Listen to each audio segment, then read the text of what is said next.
What if the people draining your energy the most are the ones you trust the deepest? Right now, someone in your life is stealing your peace, and you're letting it happen because you're afraid to admit the truth. But by the end of this message, you'll know exactly when it's time to walk away, and why protecting yourself isn't selfish, it's survival. There's a specific moment in toxic relationships that most people refuse to acknowledge, the instant you understand that those you hold closest are actually the ones exhausting your spirit the most. Perhaps it's someone in your family, or maybe it's a companion you've known for years, but something has transformed. Their statements penetrate more profoundly, their company weighs heavier on you, and your tranquility vanishes the second they enter the space. Here's the reality that many avoid confronting. You're under no obligation to endure disrespect, psychological games, or mental depletion simply because there's shared history, family connections, or collective experiences. Ancient wisdom about resilience teaches that your primary obligation is safeguarding your consciousness, your hours, and your internal calm, even when that requires distancing yourself from those who believe they have the right to cause you harm. Today, we'll examine 8 unmistakable indicators that signal the necessity to sever connections or establish distance, even with individuals you previously cherished, not from a place of rage, but from dignity and mental clarity. First, they repeatedly diminish your value. There exists a silent form of damage that leaves no visible marks, but causes you to question your self-worth. It manifests through subtle remarks, particular vocal tones, and seemingly harmless jokes that always sting more than they should. When someone continually downplays your accomplishments, ridicules your attempts, or regards your aspirations as immature fantasies, you're not experiencing affection. You're experiencing someone systematically dismantling your sense of identity. Diminishment rarely announces itself loudly. It's not typically shouting or explicit attacks. More frequently, it appears in concealed formats, stinging sarcasm, condescending guidance, comparisons designed to make you feel inadequate. You mention something that excites you, and they respond with skepticism. You present an idea, and they dismiss it before you complete your thought. They label it truthfulness, comedy, or reality checks. But observe carefully. Their version of honesty never elevates, their humor never shields you, and their grounding never facilitates your development. Ancient resilience philosophy instructs that insults reveal more about those who speak them than their targets.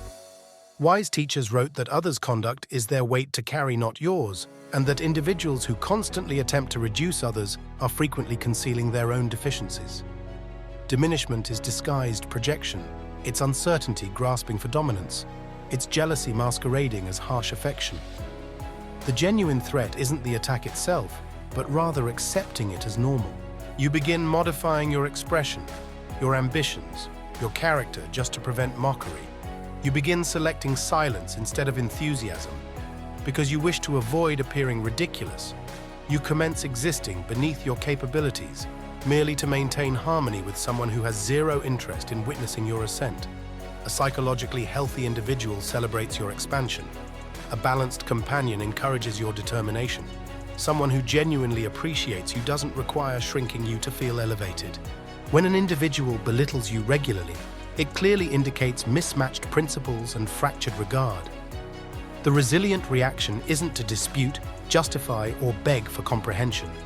It's to notice the recurring behavior, acknowledge the disrespect, and remove your emotional vulnerability.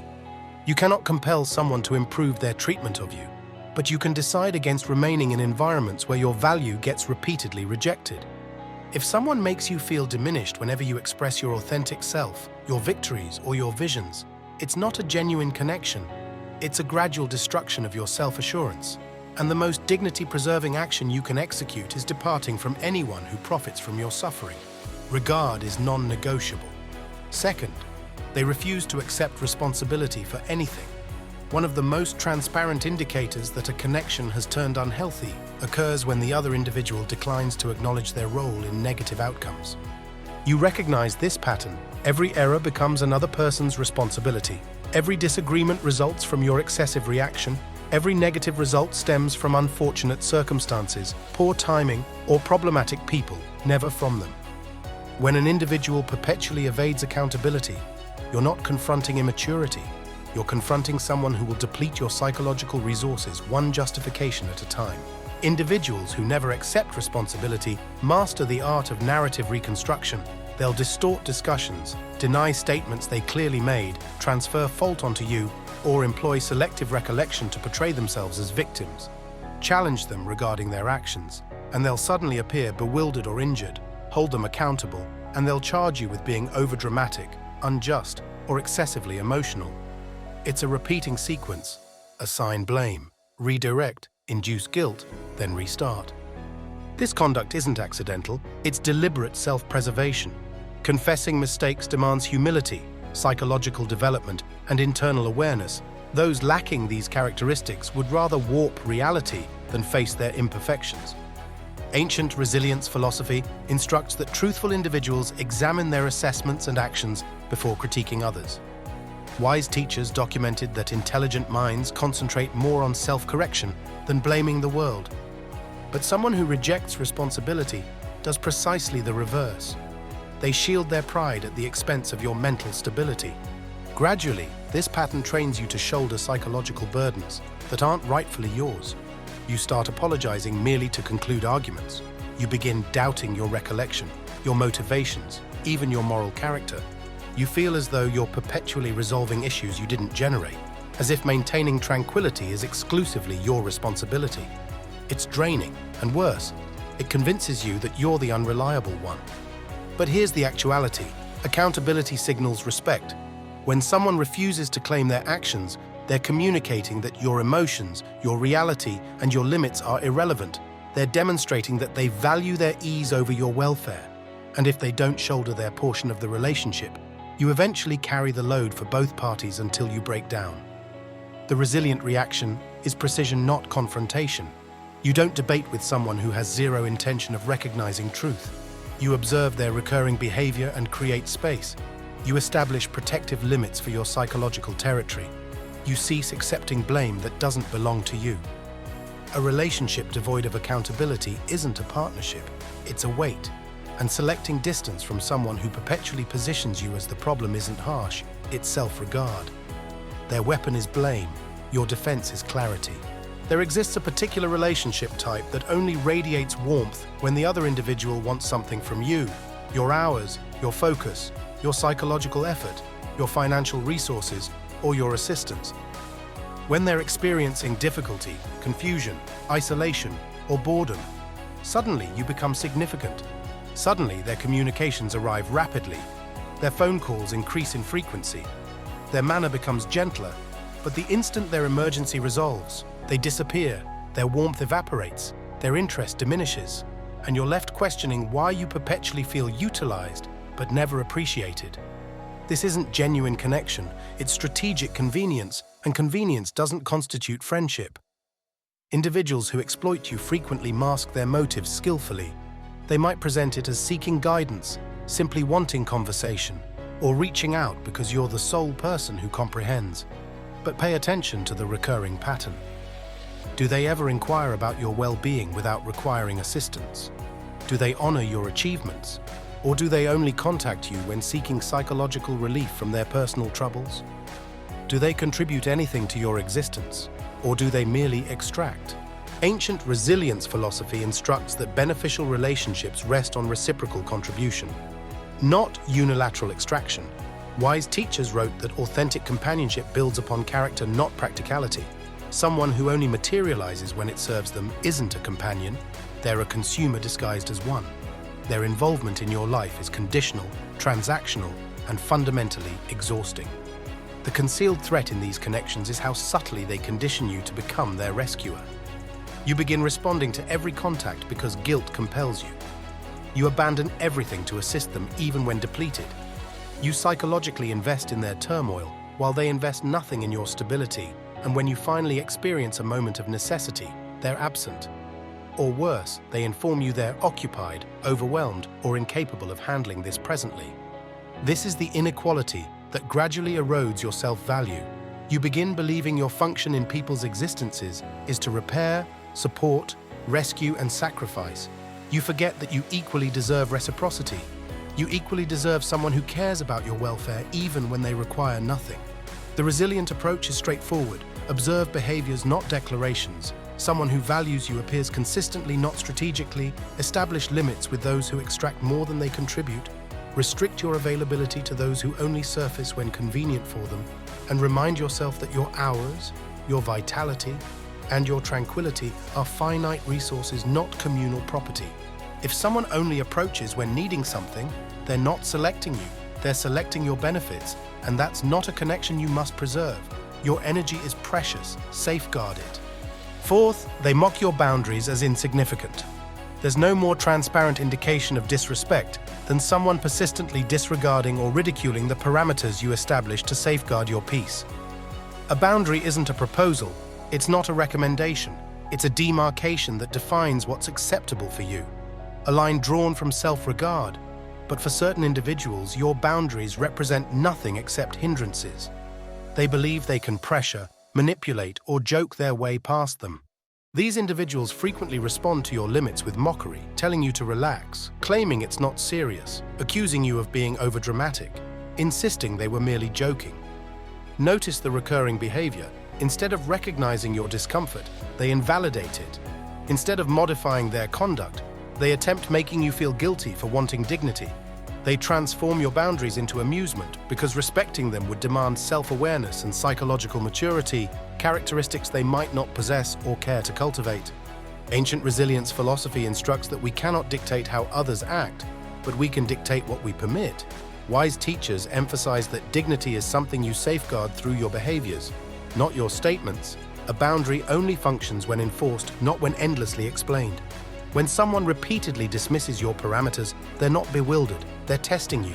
And every occasion you overlook it, you teach them the test merits attempting again. A hazardous pattern starts forming. You become the one perpetually adjusting. You soften your communication to prevent conflict. You tolerate conduct that exhausts you. You begin believing that requesting fundamental respect makes you excessive or problematic. Before recognizing it, the relationship becomes shaped completely around their ease, not your welfare. Psychologically healthy individuals don't behave this way. Healthy individuals listen when you express "this harms me," "this stresses me," or "this is unacceptable." They don't challenge your boundary, they honor it because they value the connection more than the convenience of crossing your demarcation.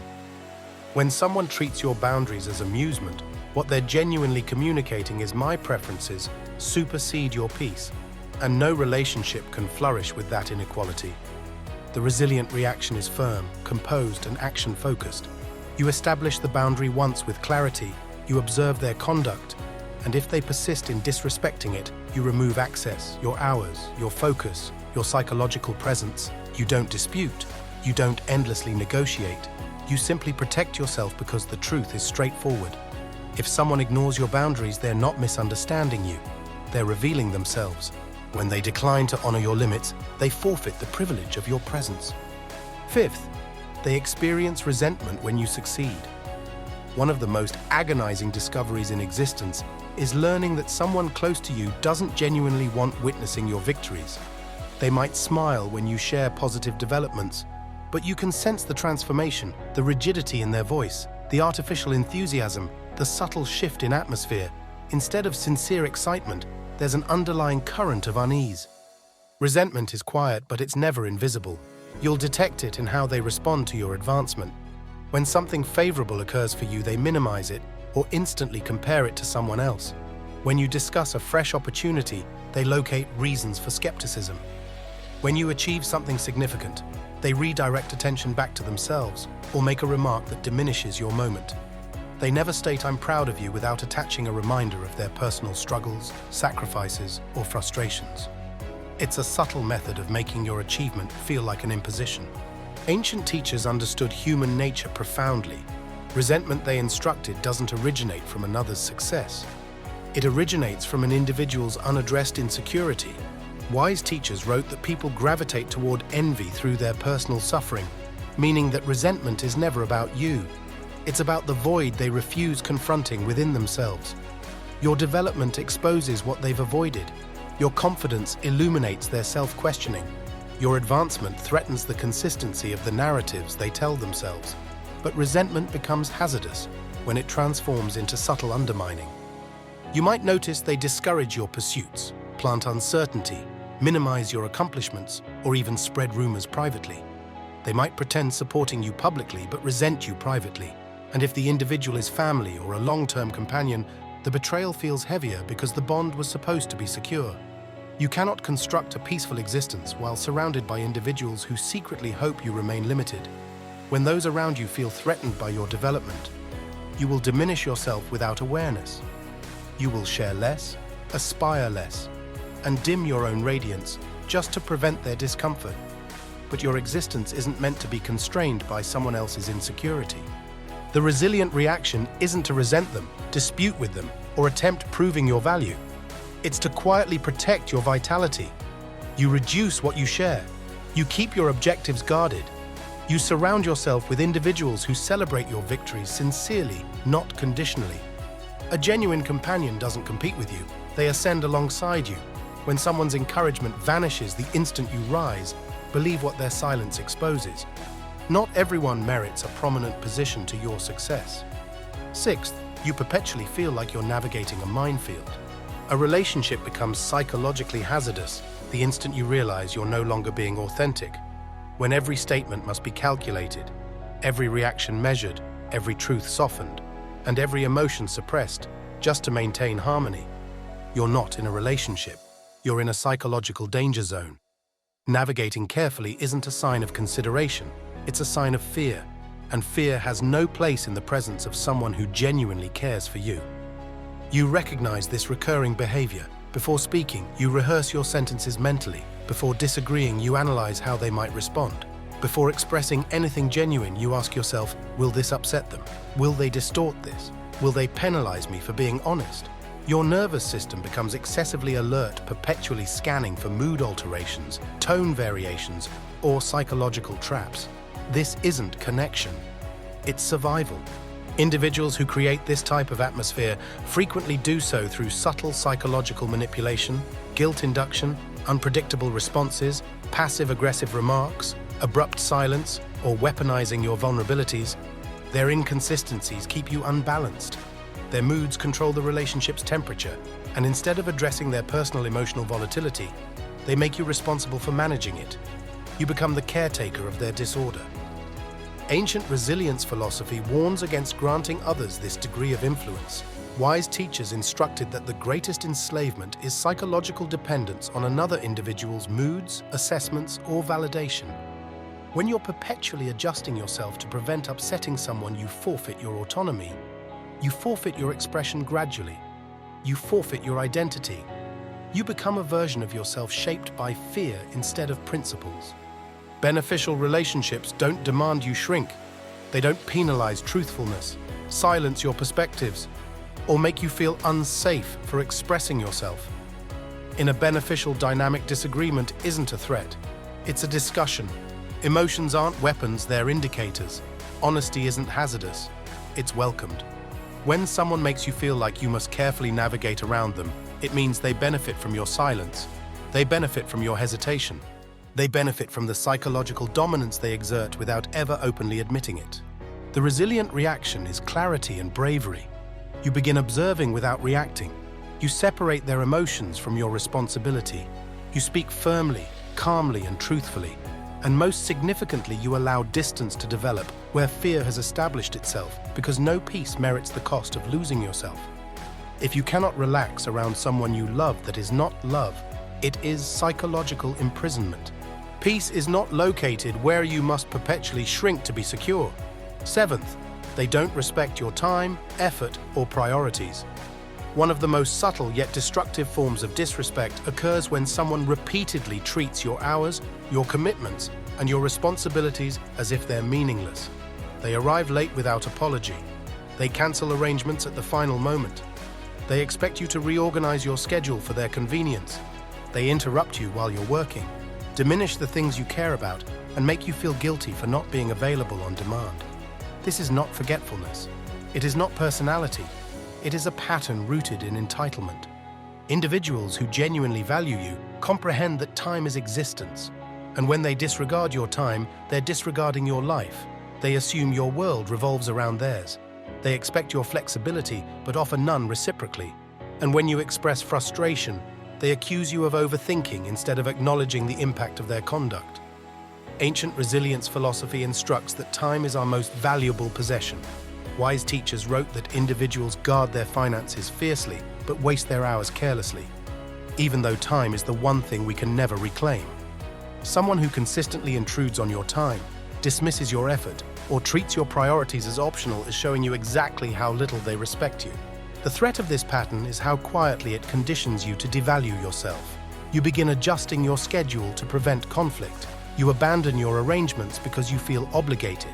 You begin prioritizing their requirements over your personal ambitions. You apologize for being occupied, for having objectives, for having an existence outside of them. You shrink your world to accommodate theirs. Meanwhile, they continue existing freely, unaffected, unbothered, and unaware of the sacrifices you keep making. Psychologically healthy individuals don't behave this way. Healthy individuals honor your commitments, appreciate your effort, and recognize the significance of your responsibilities. They respect your work, your routines, your objectives, and your time boundaries.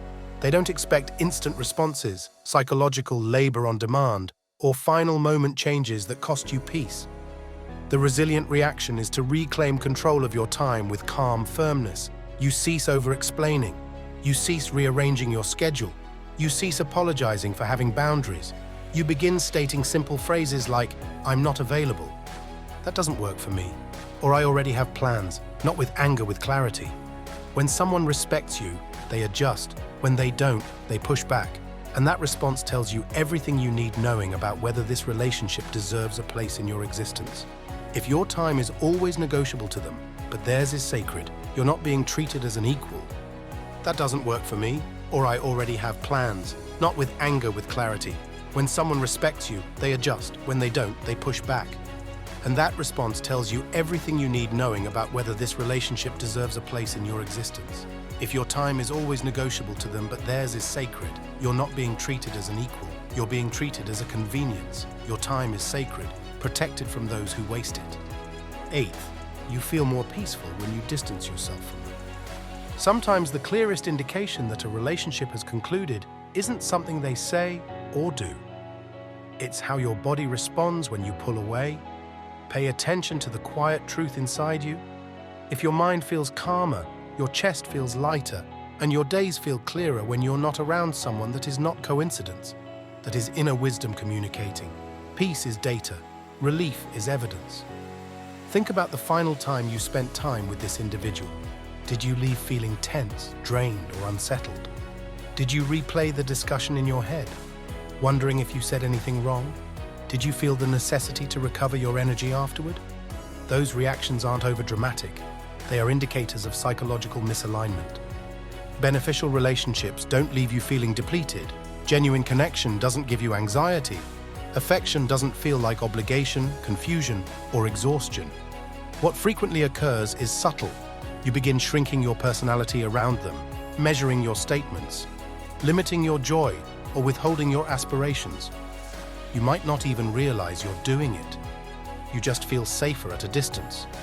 That is your nervous system telling you the truth long before your mind is ready admitting it. Ancient resilience philosophy instructs that the soul recognizes what aligns with principles and what erodes it. Wise teachers wrote that what is beneficial for your nature brings harmony. What is not brings disturbance. Peace then becomes the ultimate compass.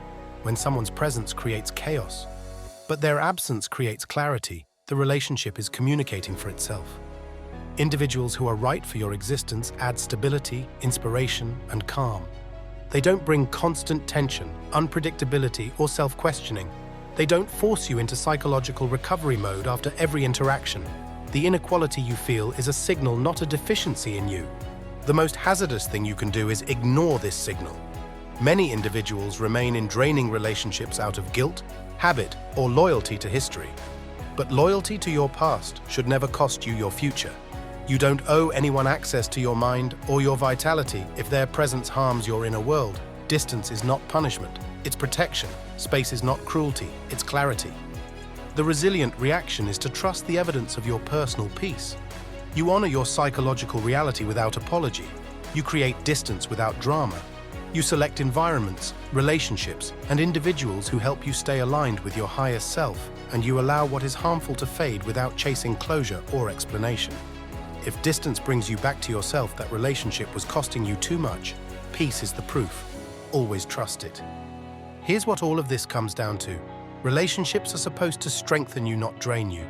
They are meant to bring clarity, not confusion, growth, not guilt, peace, not psychological chaos. When the individuals closest to you repeatedly cross your boundaries, minimize your emotions, take without giving, or make you shrink to stay connected, that is not affection. That is erosion. And erosion, if ignored long enough, destroys everything from the inside out.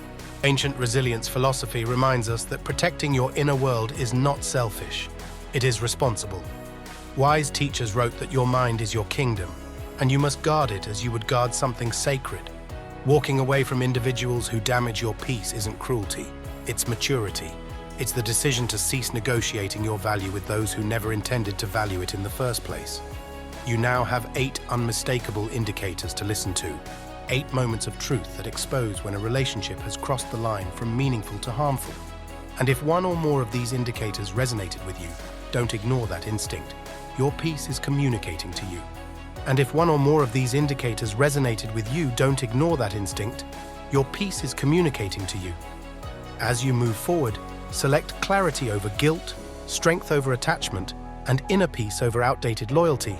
And remember, distance doesn't break genuine relationships. It only exposes the ones that were never genuine to begin with. If this message spoke to you, share it with someone who needs it, and comment below, "I choose peace."